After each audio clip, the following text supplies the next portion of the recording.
Fidèles auditeurs de Mousso TV, bonsoir. Votre édition spéciale est aujourd'hui autour de l'éducation nationale. Pour cette occasion, nous sommes avec le syndicat des enseignants fonctionnaires des collectivités territoriales. À l'occasion, le secrétaire général, M. Almoudou, nous a rejoint. Secrétaire général, bonsoir. Bonsoir, M. Keita. Nous vous remercions d'avoir accepté notre invitation. À moi de vous remercier. Donc, comme vous le savez, dernièrement, ce syndicat est parti en grève pendant environ 5 à 6 jours. La grève, elle est finie. Mais pourquoi est-ce qu'il y a eu cela? Pourquoi est-ce que l'école même est parfois un théâtre de grève des enseignants?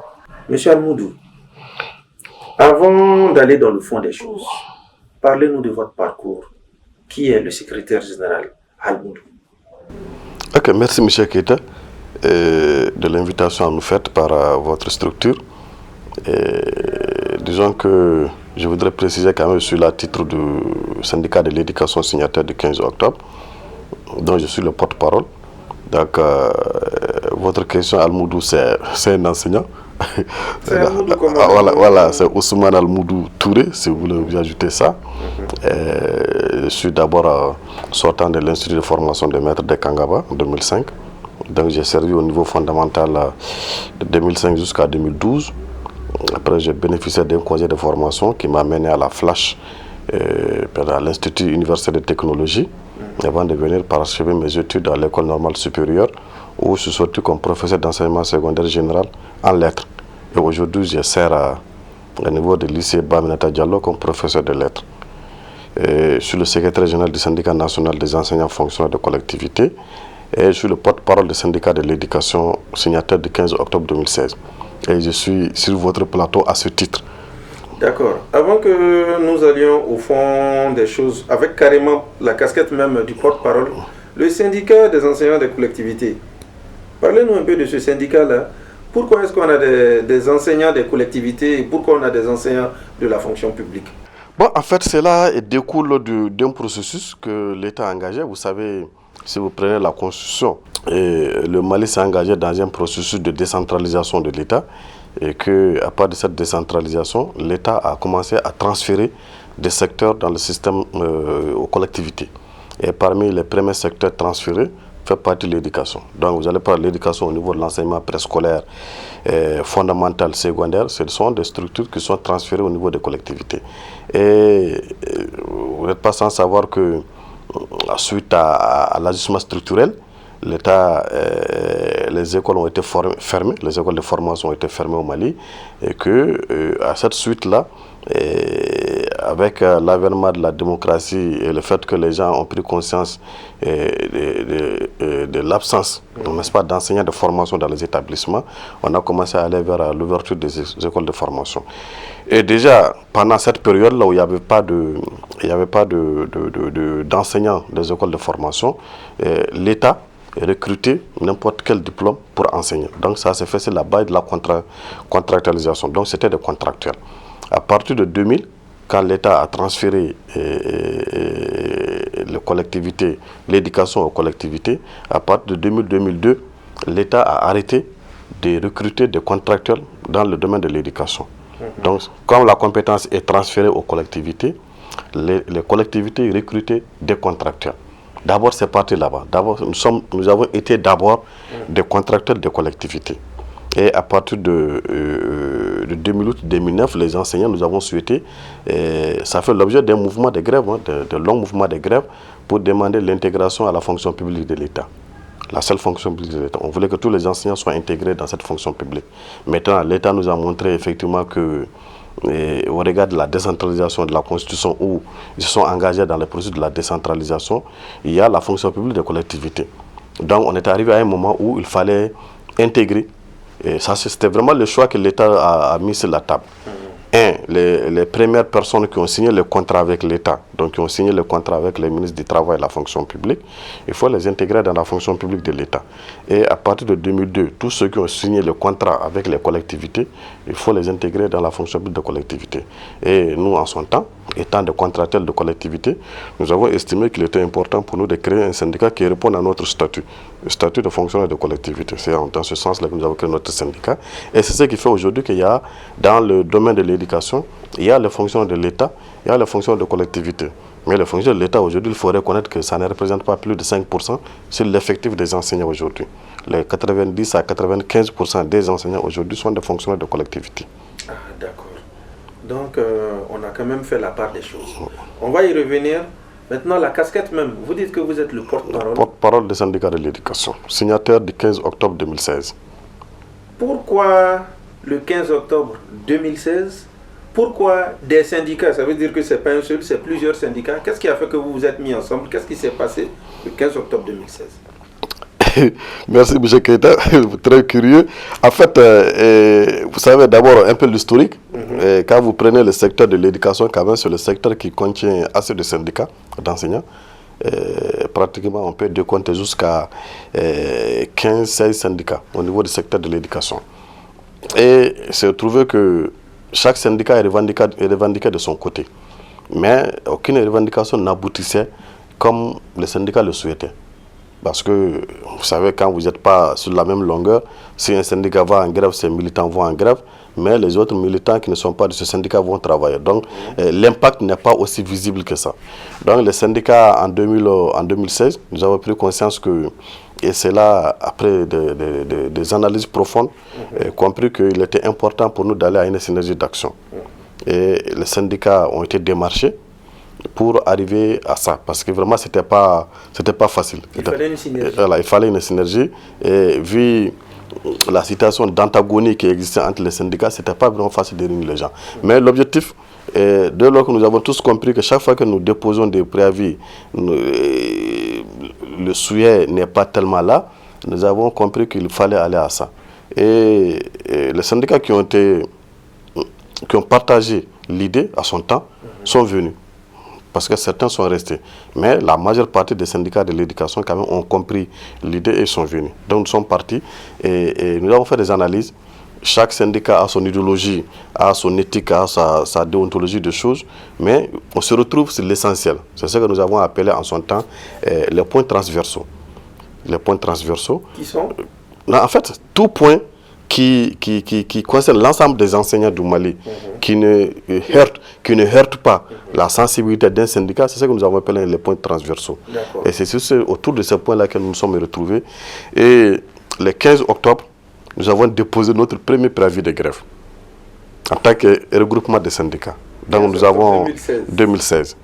Et c'est pourquoi nous avons souhaité donner le nom au regroupement syndicat de l'éducation signataire du 15 octobre 2016 en référence au dépôt du premier préavis de grève que les syndicats de l'éducation ont déposé. On dirait que dans ce pays, le fait que vous vous êtes inspiré d'une date pour donner le nom à votre mouvement, quelqu'un d'autre, un imam, s'est inspiré de la même chose.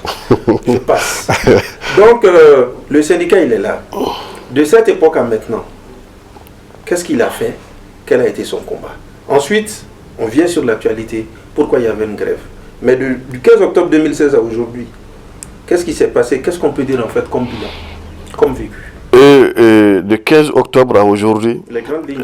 Les grandes lignes, on ne va pas dans les détails, parce que si on rentre dans les détails, on ne va pas s'en sortir aujourd'hui, parce qu'il y en a beaucoup de choses à dire. Oui. Et les bilans, on peut dire que c'est un bilan élogieux, M. Keita. Vous savez, de 2015, un peu, pour y revenir un peu dans l'histoire, lorsque les syndicats de l'éducation demandaient des augmentations, des primes, etc., la réponse de l'État a toujours été que on ne peut pas vous donner ça parce que vous êtes dans le statut général. Et on ne peut pas donner ça aux enseignants et laisser les autres corps. Donc le premier combat des syndicats a été d'abord de chercher à avoir un statut pour le personnel enseignant.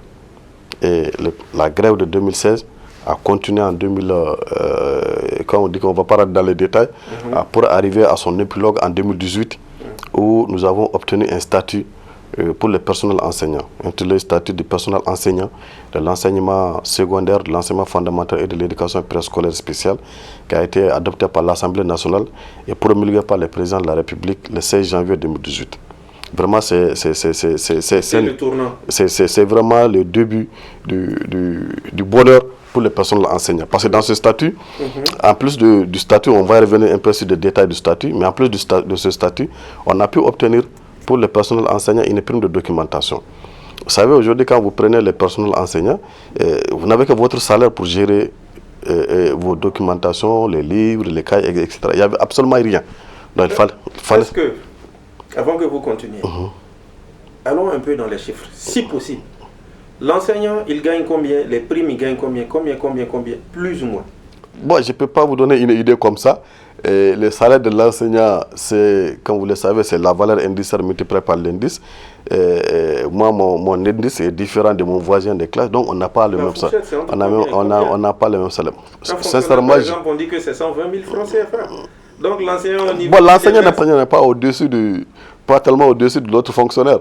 Donc, de façon générale, les salaires du Mali, tout le monde le connaît. Donc, il ne coûte pas les 100 000 francs. D'accord, la prime de documentation, ça va vers combien? Bon, la prime de documentation, à son temps, on a négocié, et c'est des primes annuelles, hein, c'est pas mensuel, c'est des primes annuelles.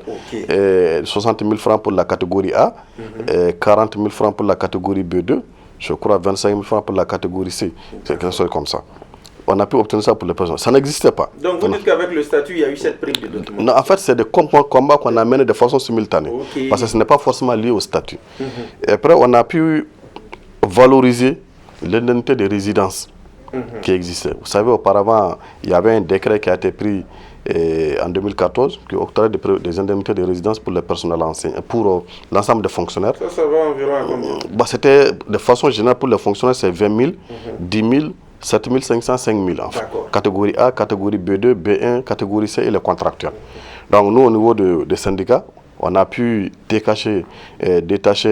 obtenir avec l'État un autre décret qui valorise un peu ça, pour l'amener à 40 000 pour la catégorie A, à 30 000 pour la catégorie B2 et je crois à 20 000 pour la catégorie. Je ne me rappelle pas exactement des chiffres de la catégorie C. En tout cas, ça permet d'améliorer ça. Et aussi, la question de 2018, ça après 2000, tout ça c'est vraiment après 2018. Après, je pense qu'il y a eu et là je viens au statut que je disais qu'on va revenir sur le statut parce que l'article 39 est un élément à part entière du statut. Et dans ce statut, l'article 39 dit que toute majoration de rémunération du statut général s'applique de plein droit au personnel enseignant. De plein droit, ça veut dire d'office? D'office. Okay. Donc personnel enseignant. Donc ce qui a fait qu'en 2019, quand il y a eu la valorisation du statut général, de la grille du statut général, ça nous revenait de droit d'avoir les 20% et les 10% qui a été majoré au niveau du statut général. Le régime à son temps n'a pas voulu le faire dans la règle de l'art. Mais justement, M. Almoudou, c'est ce que l'opinion, en tout cas les téléspectateurs de Mousso TV veulent savoir. Pourquoi en 2019, le gouvernement d'alors qui avait le Premier ministre, Dr Boubou Cissé, ne voulait rien entendre? Est-ce parce que les enseignants demandaient trop? Ou est-ce parce que les enseignants avaient trop d'interlocuteurs? Ou est-ce parce que la communication n'était pas bonne? Ou est-ce parce que c'était de la mauvaise foi? Bon, moi j'opte pour votre dernière proposition. C'est une mauvaise foi. Sinon, ce n'est pas de demander trop que de demander l'application d'une loi. Les syndicats, les enseignants n'ont pas demandé autre chose que d'appliquer les dispositions d'une loi. Donc ça n'est pas pour eux de demander de trop. Je pense que... et on n'avait pas d'autres interlocuteurs. Le seul interlocuteur en face de nous, c'était le gouvernement. Non, il n'y avait pas d'autres. Peut-être il y avait des médiateurs, il y avait des personnels de soutien, voilà. Mais il n'y avait pas d'autres. L'interlocuteur, c'est l'État. Maintenant, le Premier ministre en son temps avait été guidé, était conseillé par d'autres personnes. Peut-être qu'ils ne voulaient pas que les enseignants soient dans les meilleures conditions de travail. Et c'était lui, c'était eux, certainement, qui est en train de le mettre sur de mauvaises pistes. Sinon, pour nous, lorsque une loi est adoptée et ratifiée par le président de la République, ça devient une force de loi pour tout citoyen. Que vous soyez, je ne sais pas, marchand ambulant dans la rue, que vous soyez Premier ministre ou pas, ça s'applique à tout le monde. Donc, dès lors que la loi donne droit aux enseignants, nous, on ne voyait pas. Vraiment, je pense que ça doit être l'une des erreurs, les plus grosses erreurs que le Premier ministre ait commis. disons, en acceptant que les écoles soient fermées pendant 5 mois, 6 mois, sans pouvoir donner les cours pour l'application d'une loi. Donc je disais que l'article 39 nous a permis effectivement aujourd'hui d'aller à des négociations suite à les mouvements de grève, à la pression populaire, et on a signé un accord avec le même gouvernement du Dr Boubou Cissé le 17 juin 2020. Maintenant, entre-temps, et sur lequel nous sommes convenus que l'article 39 allait être appliqué sur le salaire du mois de septembre 2020. Entre-temps, ce qui s'est passé, tout le monde a suivi ça. Le 18, le régime a été renversé. Mais le 11 septembre, on a repris les négociations avec le CNSP, le Conseil national pour le salut du peuple, qui a adopté, pris l'ordonnance pour appliquer l'article 39 sur le salaire des enseignants du mois de novembre. Donc on a convenu que du fait qu'il y ait des mouvements de grève, on va déplacer l'application en septembre pour la mener en novembre. Et aujourd'hui, Dieu merci, les 2 grilles qui sont annexées à l'ordonnance sont appliquées. Les grilles, c'est quoi et quoi? Quel numéro, quel indice? Que nos téléspectateurs puissent comprendre. Non, la première grille, ça nous amène à l'indice plafond de 1272. Okay. Et l'autre, la deuxième grille, qui a pour effet 1er janvier 2021, nous amène à l'indice 1382. Monsieur le porte-parole, aussi monsieur le secrétaire général. Monsieur le porte-parole, je vous en prie. Ouais. Almoudou, dernièrement, le 5, il y a eu une grève. Les enseignants ont déposé les craies, sont partis. 6 jours après, ils ont repris les cours. Pourquoi ça? Bon, voilà, c'est peut-être une question de terminologie. Nous, on préfère arrêt de travail que grève. C'est quoi la différence? Parce que la différence fondamentale, c'est qu'une grève, quand même, vous êtes tenu de déposer les préavis, un préavis de grève adressé au ministre du Travail et de la Fonction publique dans un délai de 15 jours au minimum. Ça aussi son rôle, c'était pour permettre... sur les réseaux sociaux déjà, ça fuitait que le 5... Non, en fait, je vais venir. C'est pourquoi je dis que ça, c'est le préavis de façon administrative, normale, c'est la voie à suivre. Mais l'arrêt de travail, c'est que, conformément au Code du travail, lorsque un salarié, le mois passé, vous n'avez pas votre salaire le 5 pour les fonctionnaires, vous avez le droit d'arrêt de travail. Ça veut dire que vous arrêtez le travail jusqu'à ce que vous soyez en possession de votre salaire. Et pour le contractuel, c'est le 8. Donc, de façon mécanique, c'est ancré dans la tête des enseignants du Mali et pratiquement de tous les autres fonctionnaires que lorsque vous arrivez au 5, si vous n'avez pas votre salaire, vous allez à un arrêt de travail. Et l'arrêt de travail est lié à un seul point. Dès que ce point-là est obtenu et résolu, vous reprendrez les classes. C'est dans cette logique que à Bamako, à Ségou, à Bougouni, à Kay, les enseignants à partir du 5, d'ailleurs ce n'est même pas les 5, les gens sont partis en arrêt de travail le 8, parce que le 5 c'est un vendredi, et c'est le 8 que les gens sont partis en arrêt de travail. Monsieur Almoudou, depuis quand est-ce que les salaires sont fixés le 5? Parce que faire une grève maintenant, à la date du 5, on aimerait savoir depuis quand est-ce que ce système a été établi et comment est-ce qu'on en est arrivé là? Non, en fait, d'abord, le 5, c'est le Code du travail. C'est le Code du travail qui fixe ça. Voilà. Maintenant, pour nous, le 5 même, c'est trop.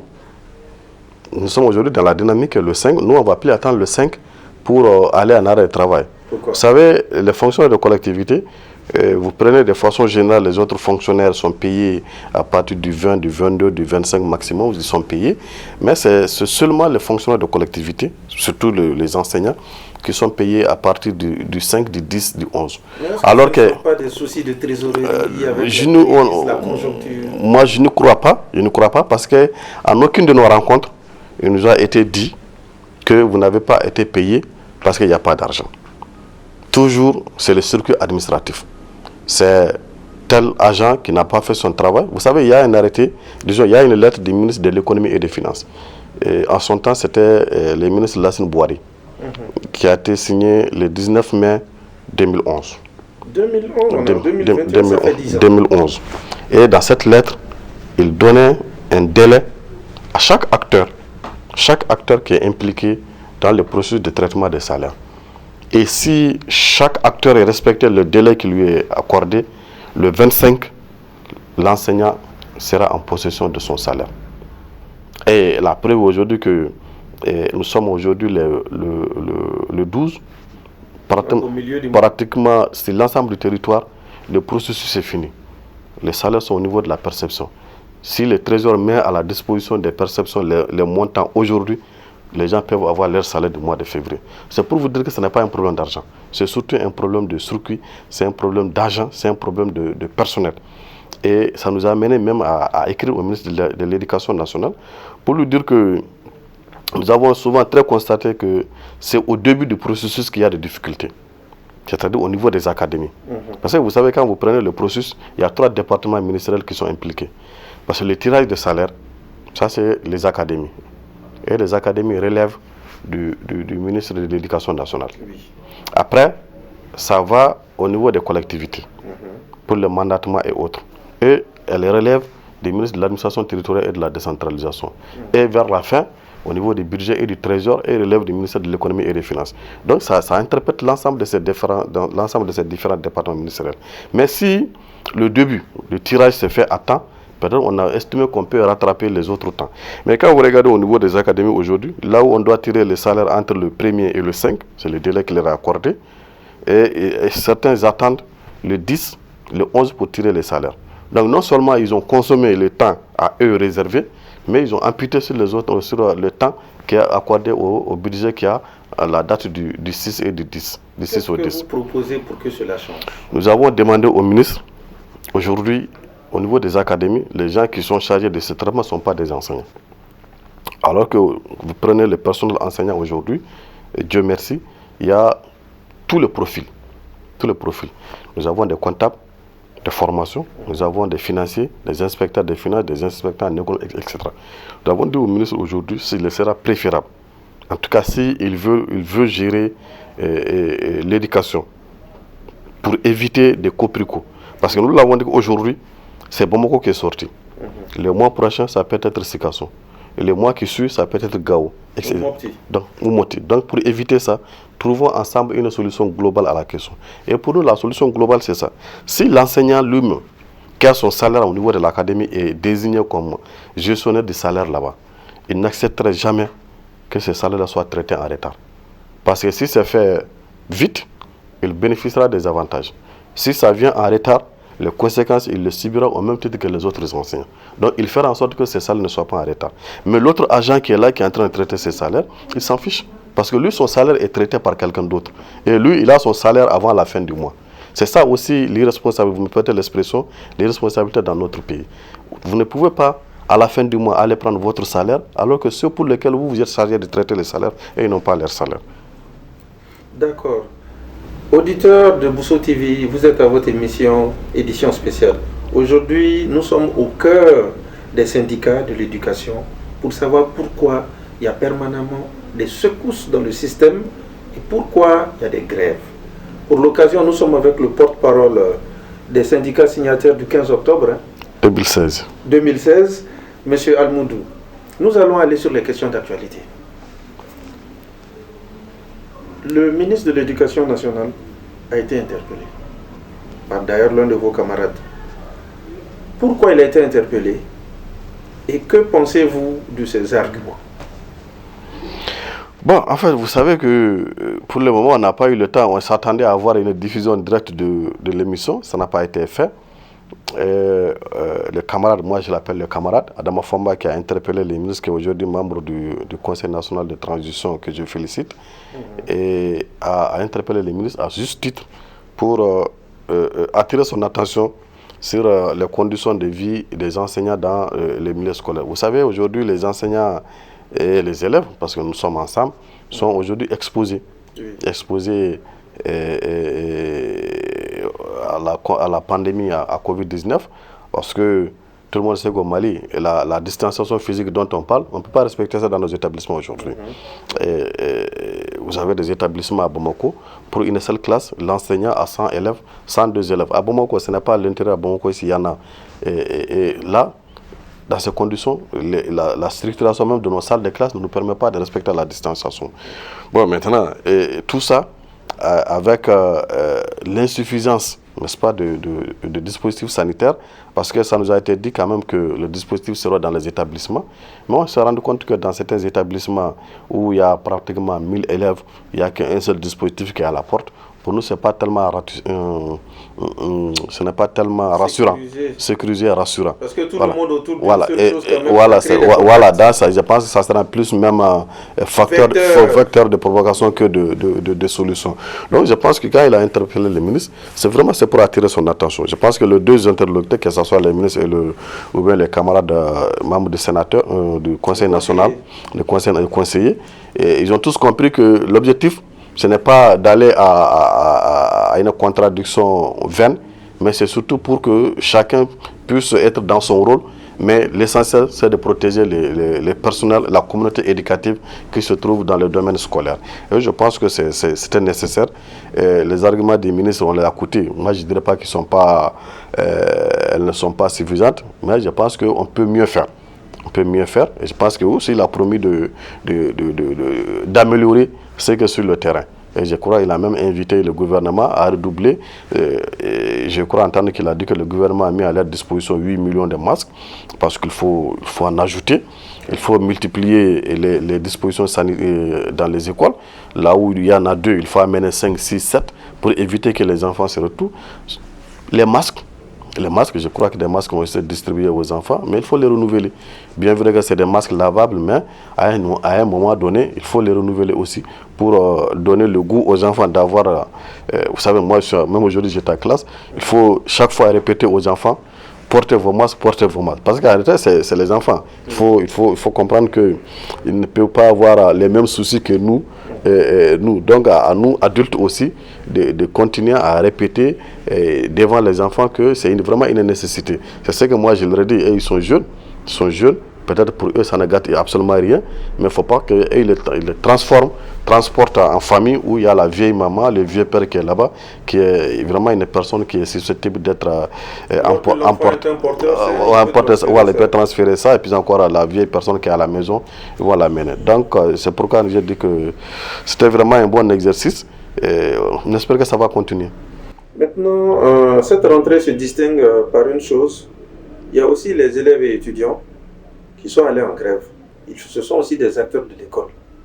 En tant qu'encadreur de ces jeunes, qu'est-ce que vous pensez de cette sortie?